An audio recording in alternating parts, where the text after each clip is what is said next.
Haleluya. Saudara-saudaraku yang terkasih dalam nama Tuhan Yesus Kristus, pada saat ini saya akan membagikan kebenaran firman Tuhan untuk kita pada saat ini yang terambil dalam kitab Zefania pasal 3 ayat yang ke-17 mengatakan, Tuhan Allahmu ada di antaramu sebagai pahlawan yang memberi kemenangan. Ia bergirang karena engkau dengan sukacita. Ia membaharui engkau dalam kasih-Nya. Ia bersorai-sorai karena engkau dengan sorai-sorai. Pada saat ini, pada pandemi virus corona yang sedang kita alami, banyak orang yang kehilangan sukacitanya. Banyak orang yang meninggalkan Tuhan. Bahkan banyak orang yang fokus tentang kehidupannya. Banyak orang yang tidak mementingkan bagaimana cara hidupnya terhadap Tuhan. Tapi pada saat ini orang-orang pada saat ini selalu egois dalam kehidupannya. Selalu mementingkan kepentingan pribadi dalam kehidupannya. Dia tidak mementingkan kepentingan orang lain. Tapi pada saat ini, saudaraku yang terkasih, walaupun orang lain meninggalkan kita, tapi Tuhan selalu ada di tengah-tengah kita. Tuhan ada menyertai kehidupan kita, saudaraku yang terkasih. Jangan pernah hilang sukacita kita, walaupun masalah, walaupun segala permasalahan yang kita alami, tapi kita selalu setia kepada Tuhan. Ada yang menyatakan, walau 1000 rebah di sisiku, kau tetaplah Allah menolongku. Kira saudara yang terkasih, walaupun 1000 masalah kita, walaupun 1000 rebah, 10.000 rebah di sisi kita, Tuhan yang selalu menolong kita. Jangan pernah kita berharap kepada manusia, tapi berharaplah kepada Tuhan. Karena kenapa? Di dalam Tuhan ada sukacita besar yang didatangkan untuk saya dan saudaraku yang terkasih. Pada saat ini saya akan memberikan 3 poin, saudaraku. Yang pertama, dia adalah pahlawan. Saudara-saudara yang terkasih dalam nama Tuhan Yesus, pahlawan yang dimaksud, dia yang berjalan di depan kita. Dia yang bertempur atas segala masalah kita. Dia yang bertempur atas segala penyakit kita.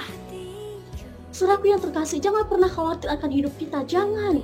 Pada saat ini, karena ada yang membela kita.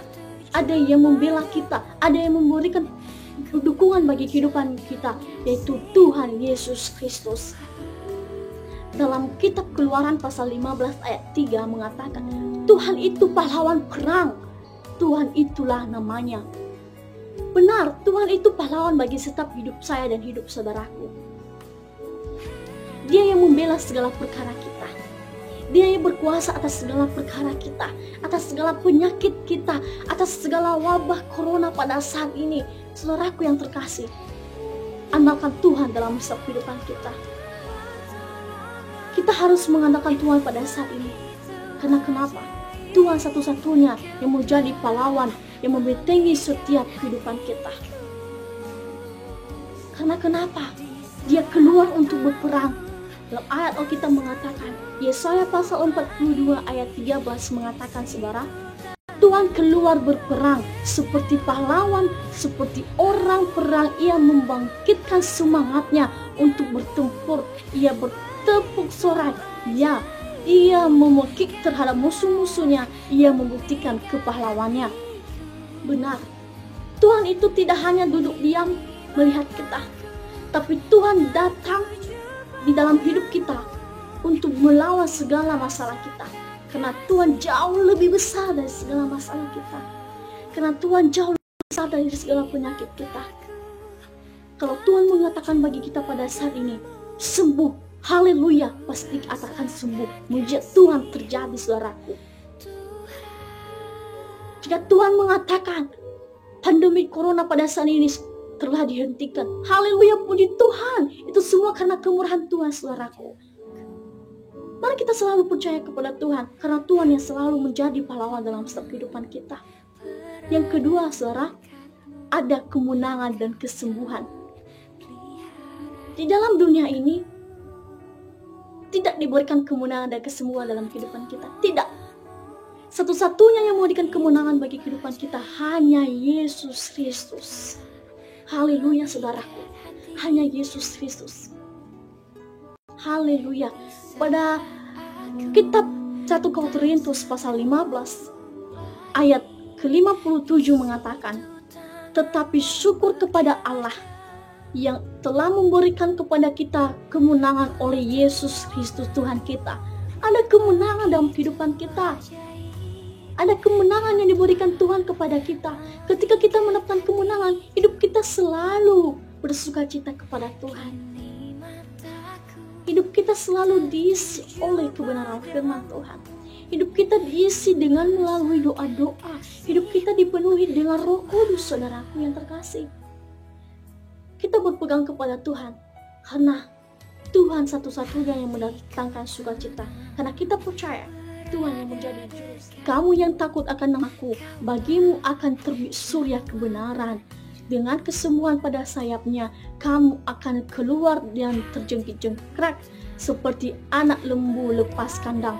Orang yang terkasih dalam nama Tuhan Yesus, orang yang takut akan Tuhan akan diberikan kesembuhan. Artinya, ketika kita melakukan kebenaran firman Tuhan, ketika kita melakukan hal-hal yang baik, hal-hal yang berkenan di hadapan Tuhan, maka segala doa kita, segala pergumulan kita akan Tuhan jawab.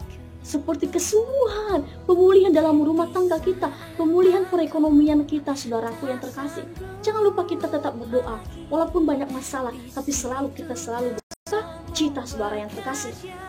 Poin yang ketiga, ada sukacita. Di dalam Tuhan pasti ada sukacita, tidak ada kesedihan. Kenapa ada sukacita? Karena Tuhan penuh dengan kebahagiaan. Karena Tuhan adalah gembala kita. Tidak mungkin seorang gembala mengeluarkan domba-dombanya dan membiarkan domba-dombanya berjalan sendiri. Tapi seorang gembala, yaitu Yesus Kristus, membiarkan domba-dombanya selalu ada sukacita. Karena di dalam 1 Tesalonika pasal 2 ayat yang ke-20, saudara, sungguh kamulah kemuliaan kami dan sukacita kami.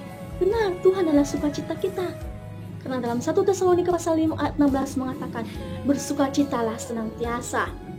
Itulah yang dikenakan Tuhan dalam kehidupan kita, agar kita selalu bersyukur apa yang sedang kita alami pada saat ini. Itulah ujian dalam setiap kehidupan kita, selalu bersyukur. Ada sebenarnya mengatakan, ku bersyukur selalu dalam kelemahanku, tetap hatiku bersyukur, Kau Tuhan yang terbaik. Benar, kita selalu bersyukur kepada Tuhan. Jangan kita selalu mundur dalam hal-hal ibadah kita, tapi kita semakin semangat dalam memuji Tuhan, karena kemuliaan Tuhan turun atas kita untuk memberkati setiap kehidupan saya dan saudaraku terkasih dalam nama Tuhan Yesus Kristus. Terima kasih saudara yang terkasih dalam nama Tuhan Yesus. Sampai di sini firman Tuhan akan saya bagikan pada saat ini. Biarlah Tuhan Yesus yang selalu memberkati kita dan Roh Kudus yang menggerakkan setiap hati kita untuk melakukan kebenaran firman Tuhan. Terima kasih. Shalom. Tuhan Yesus memberkati kita semua. Haleluya.